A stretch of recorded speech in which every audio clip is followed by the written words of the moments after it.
نحمدہ و نصلی علی رسول الکریم اما بعد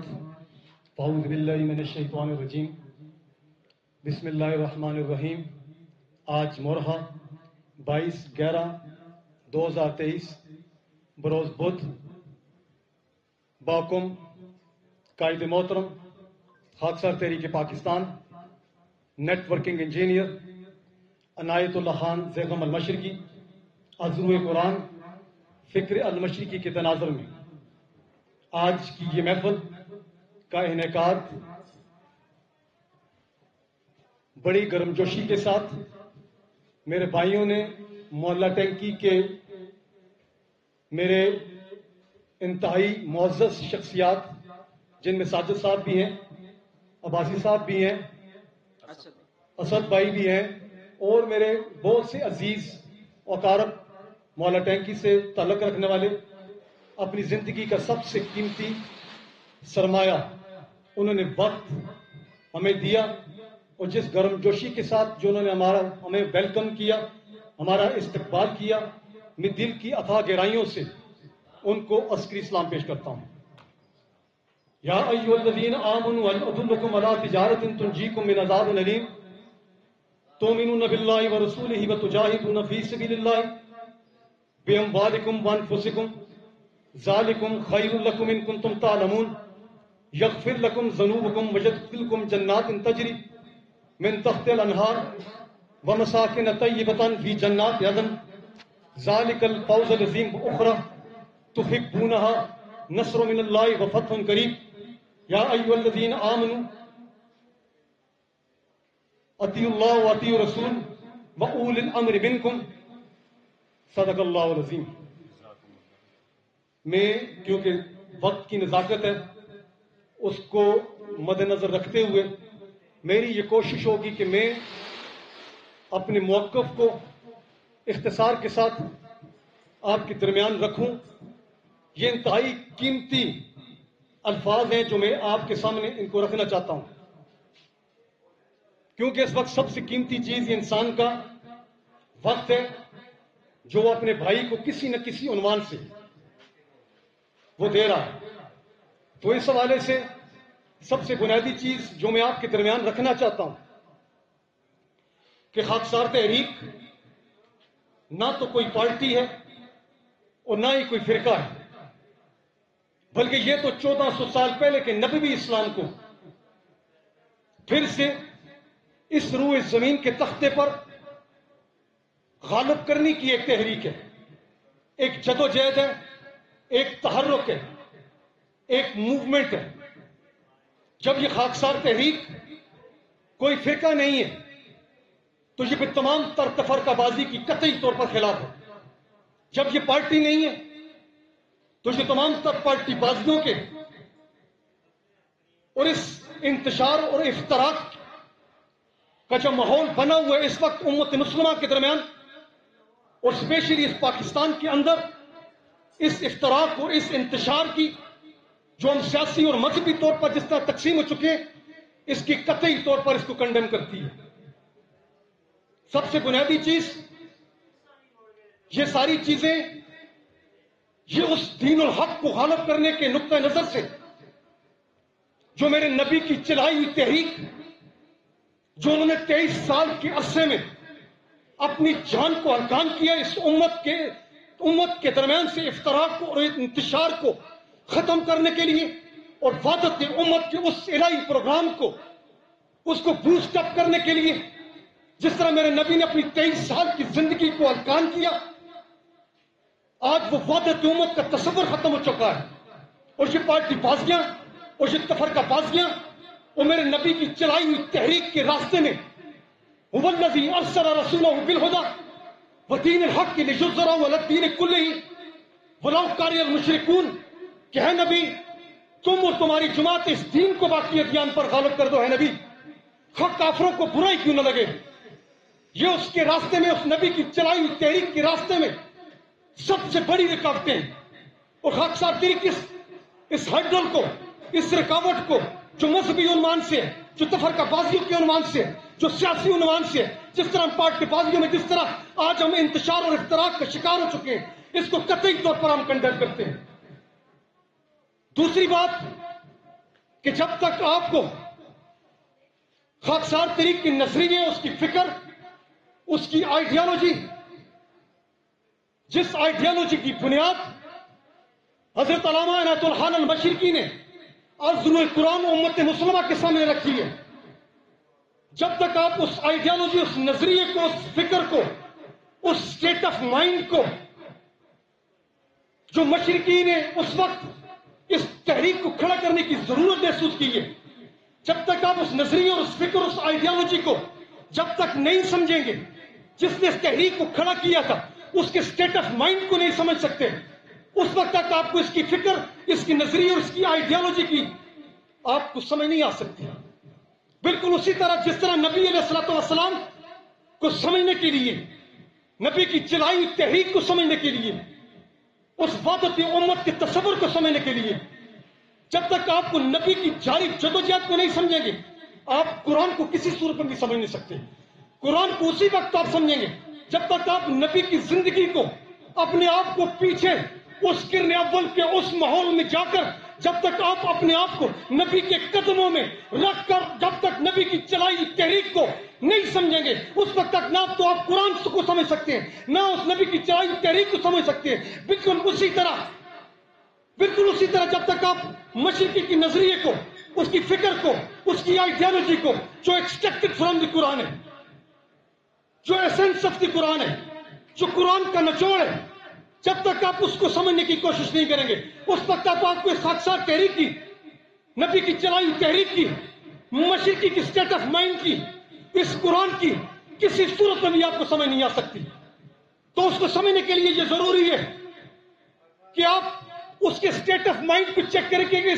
اس تحریک کو کھڑا کرنے کی ضرورت کیوں محسوس کی گئی، وہ کیا اس وقت کے حالات کس تناظر میں تھے، کیوں مشرقی نے اس تحریک کو کھڑا کیا تھا، وہ حالات اس کس تناظر میں تھے۔ مشرقی ہندوستان کی وہ شخصیت ہے جس نے regular scholar, foundation scholar, mechanical science اور اورینٹل لینگویجز میں اس نے مہارت حاصل کی تھی، اور ان ساری چیزوں کو جب اس نے انگلستان کے اندر، جب ان ساری اپنے علمی قد کاٹ کو دیکھتے ہوئے، جب اس نے ساری علمی خدمات حاصل کرنے کے بعد، یہ علوم حاصل کرنے کے بعد، جب ایک شخصیت اپنے آبائی وطن جب ہندوستان واپس آتی ہے، تو پھر اس کے علمی قد کاٹ کو دیکھتے ہوئے اس وقت کی برٹش گورنمنٹ کے پاس اس کے لیے کوئی جاب آفر نہ تھی، اس کے علمی ماحول کو دیکھتے ہوئے، اس کے علمی تناظر کو مد نظر رکھتے ہوئے انگریز کے پاس اس کے لیے کوئی جاب آفر نہ تھی، لیکن پھر بھی انگریز نے اس کے علمی، اس کی قد کاٹ سے فائدہ اٹھانے کے لیے اس کو انڈر سیکرٹری وائسرائے ہند مشرقی کو رکھا گیا، اور اس کو لینڈ ریونیو اور ایجوکیشن کے قلمدان مشرقی کے سپرد کیا گیا۔ لیکن مشرقی نے اس کے اندر بھی اصلاحات کو پیدا کیا، اپنی علمی خدمات انگریز کے سامنے رکھی اپنی علمی تناظر میں، لیکن یہ ساری چیزیں ساتھ ساتھ چلتی رہیں، لیکن اس دانائے عالم کے ذہن کے اندر ہندوستان کی پوری تاریخ اس کے ذہن کے اندر موجود تھی کہ کس طرح ایک انگریز ہندوستان کے اندر کس شاطرانہ انداز کے ساتھ وہ ہندوستان میں داخل ہوتا ہے، اور کس طرح وہ معاملاتی سازشیں کر کے اس ہندوستان پر کس طرح وہ اپنا غلبہ پاتا ہے۔ اس دانائے عالم کے ذہن میں یہ چیز بھی اس کے ذہن کے اندر موجود تھی کہ کس طرح جلیانوالہ باغ کے اندر ہندوؤں اور مسلمانوں کو کس طرح گولیوں کا نشانہ بنایا گیا۔ اس دانائے عالم کے ذہن میں یہ چیز بھی موجود تھی کہ قصہ خانی بازار کے اندر پٹھانوں کا کس عنوان سے قتل کیا گیا، کس طرح بے گناہ اور بے خطا پٹھانوں کا قتل عام ہوا۔ اس کے ذہن کے اندر یہ چیز بھی موجود تھی کہ اوٹومن امپائر جو 3 براعظموں پر مشتمل، اس کو کس طرح سازشوں کے تحت اس کا انعقاد کیا گیا۔ مشرقی کے ذہن کے اندر یہ چیز بھی موجود تھی کہ کس طرح ہندوستان کے اندر مسلمان کس طرح غیر محسوس طریقے کے ساتھ دائمی غلامی کی طرف،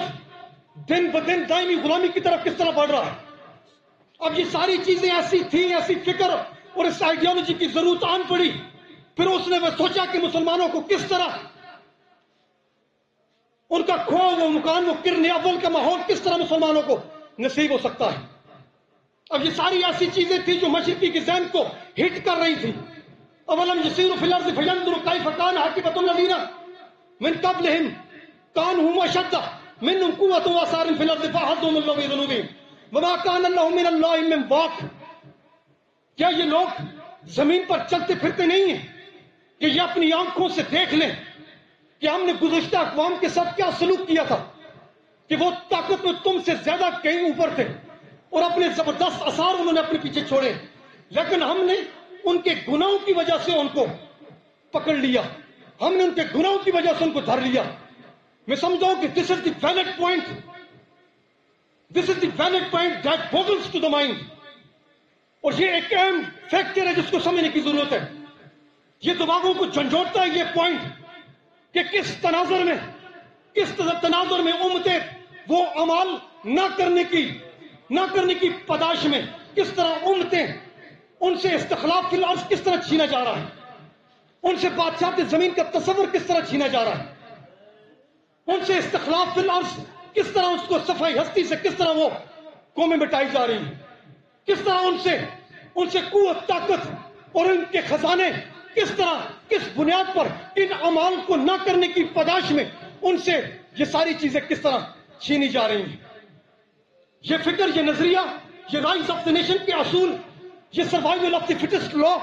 کہ وہی قوم سطح زمین پر فٹ ہوگی جو ہر اعتبار سے، جو علمی اعتبار سے، جو اپنے معاشی اعتبار سے، جو اپنے اقتصادی اعتبار سے، جو اپنے سیاسی اعتبار سے، جو اپنے جسمانی اعتبار سے وہی قوم فٹ ہوگی اور وہی قوم اس روئے زمین کے تختے پر سروائی کرے گی. اس فکر، اس نظریے کو لے کر مشرقی نے 1924 میں تذکرہ کے اندر وہ رائز آف دی نیشن کے اصول وہاں پر ایلیبوریٹ کیے ہیں. ان کی وضاحت جو قرآن سے ایکسپیکٹڈ ہے، اس بنیاد پر مشرقی نے یہ ساری چیزیں اپنی شورۂ فاق کتاب تذکرہ کے اندر ان کو ایلیبوریٹ کیا ہے. میں سمجھتا ہوں کہ یہ ساری چیزیں اس وقت جب ہندوستان تقسیم ہند سے پہلے مشرقی نے جس طرح انگریز سامراج نے جس طرح سے ڈیوائڈ اینڈ رول کی پالیسی کے تحت ہندوستان کا شرازہ جس طرح بکھیرا، جس طرح 40 کروڑ ہندوستانیوں کی وحدت کو جس طرح پارا پارا کیا گیا، جس طرح 1.5 لاکھ ہماری ماؤں اور بہنوں بیٹیوں کو جس طرح ان کی عصمتوں کو تار تار کیا گیا، ڈیوائڈ اینڈ رول کی پالیسی کے تحت جس طرح تمہاری 40,000 مساجد کو تالے لگائے گئے، تمہاری اربوں روپے کی پراپرٹیز کو نیلام کیا گیا، تمہاری عددی اکثریت کو تقسیم کیا گیا. یہ ڈیوائڈ اینڈ رول کی پالیسی کے تحت تمہاری حیثیت ختم کر کے رکھی گئی. وہ ہندوستان کی سلطنت، وہ استخلاف فی الارض، وہ بادشاہت زمین کا تصور کس عنوان سے تم سے چھینا گیا، کس طرح تمہیں تقسیم در تقسیم کر کے 10 لاکھ لوگوں کا دونوں اطراف سے کس طرح قتل کیا گیا. یہ تمہاری تقسیم کی وجہ سے تھی. تمہیں سیاسی طور پر تقسیم کیا گیا، تمہیں مذہبی طور پر تقسیم کیا گیا. تمہیں آج شیعہ ہو، سنی ہو، حنفی ہو، مالکی ہو، شافعی ہو، دیوبندی ہو، بریلوی ہو، بتاؤ تو صحیح تم ایمان والے بھی ہو، لیکن کسی مسجد و ممبر و محراب سے، کسی خانقاہوں سے کوئی ایمان والے بھی پیدا ہوئے ہیں کیا؟ قرآن تو کہہ رہا تم الاعلون ان کنتم مؤمنین، اگر تم ایمان والے ہو تو تم ہی غالب رہو گے.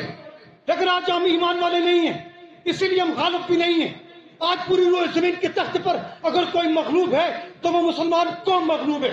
لیکن مشرقی نے تمہیں انتشار اور افتراق سے بچانے کے لیے تمہیں اس سلوگن کے نیچے،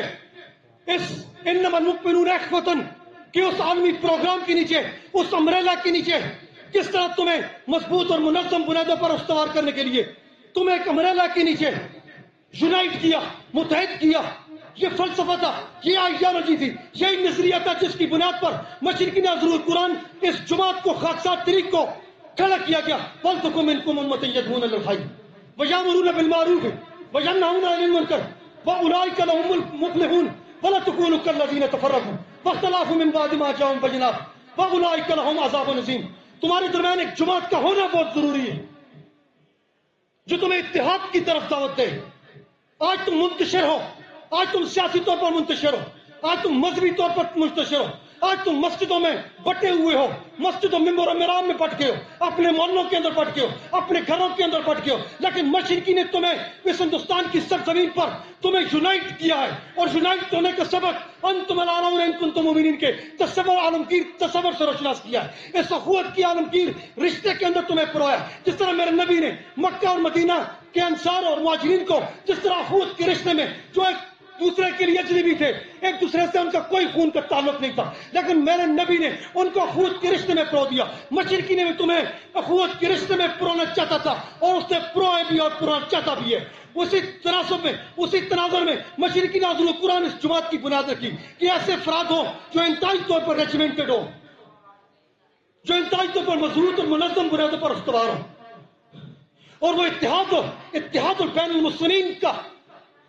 تصور ان کے دلوں میں ہو. وہ ویل مینرڈ ہوں, وہ ویل آرگنائزڈ ہوں, وہ اسٹرانگیسٹ کوریلیشن ہو ان کے اندر, مضبوط باہمی ربط ہو ان کے اندر اسپرچل اینڈ ایموشنل کنیکٹیوٹی ہو ان کے اندر, مضبوط بنیادوں پر ایک دوسرے کے ساتھ جڑے ہوئے ہوں. یہی تو خاکساتی پروگرام دینا چاہتی ہے تمہیں کہ تم ایک دوسرے کے ساتھ جڑ جاؤ, ایک دوسرے کے ساتھ مضبوط اور منظم بنیادوں پر استوار ہو جاؤ, ایک دوسرے کا دکھ درد رکھنے والے ہو, ایک دوسرے کے لیے جان نچھاور کرنے والے ہو, ایک دوسرے کو اٹھانے والے ہو, تم ایک دوسرے کو گروم کرنے والے ہو, ایک دوسرے کی معاشیت کو, ایک دوسرے کی حیثیت کو بوسٹ اپ کرنے والے ہو. تم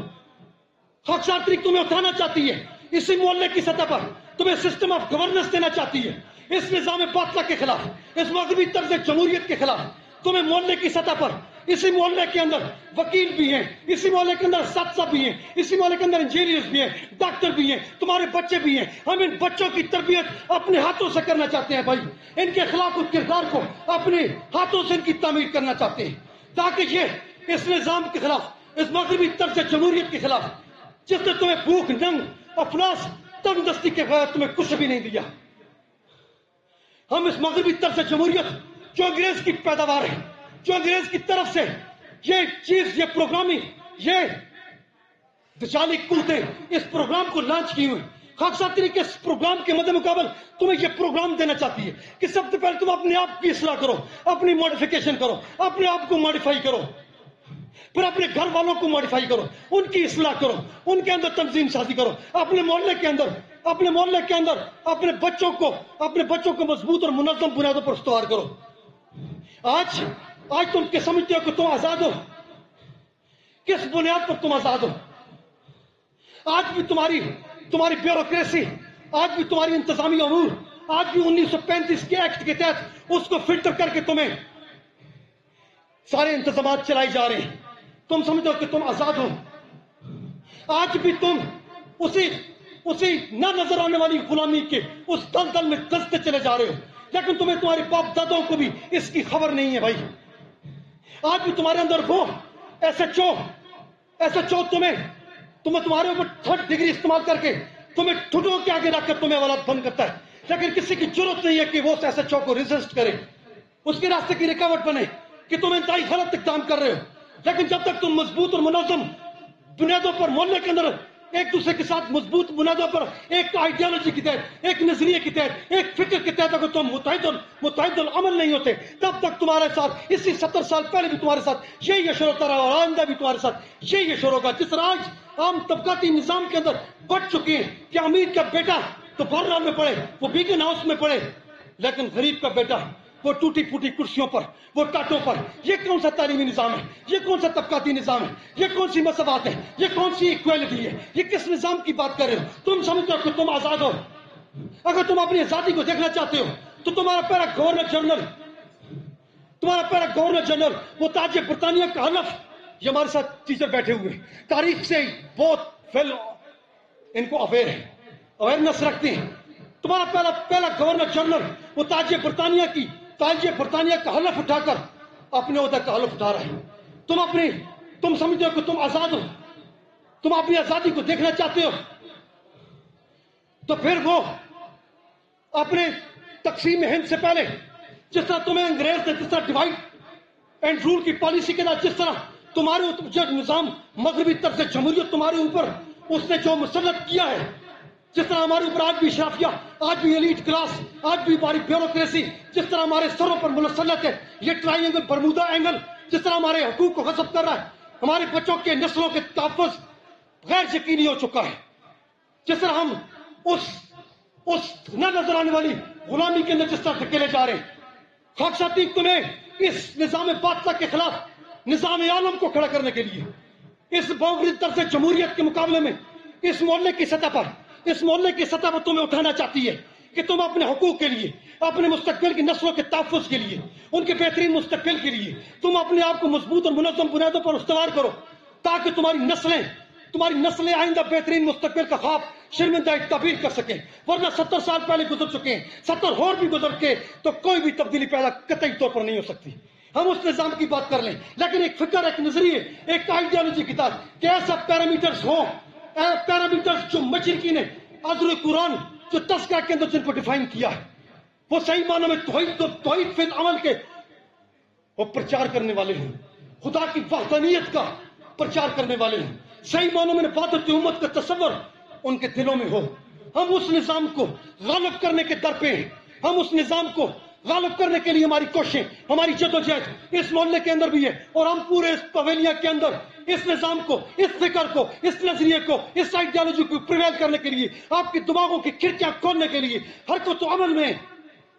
ہمیں آپ سے کوئی نوٹ، کوئی ووٹ کسی صورت میں بھی نہیں چاہیے۔ یہ تم اپنے ووٹ، اپنے نوٹ اپنے پاس رکھو۔ آج بھی جس طرح یہ ساری جماعتیں آج اسی میوزیکل چیئر کی طرح جس طرح اس چیئر کی آش ارد گرد جس طرح وہ موو کر رہی ہیں، لیکن اپنی وہ کارکردگی دوسری حکومتوں پر ڈال دیتے ہیں، لیکن یہ چیز اسی طرح چل رہی ہے۔ خاکسا طریقے اس نظام کے مد مقابل تمہیں نظام دینا چاہتی ہے، اس نظام کا ساتھ دینے کے لیے، اس کو آگے بڑھانے کے لیے ہم آپ سے آپ کا تعاون چاہیے، نہ آپ سے ووٹ چاہیے اور نہ ہی نوٹ چاہیے۔ بہت سی باتیں ہیں، لیکن وقت کی کمی کی بدولت میں اس کو اختصار میں، اس چیز کو میں نے اختصار میں لیا ہے۔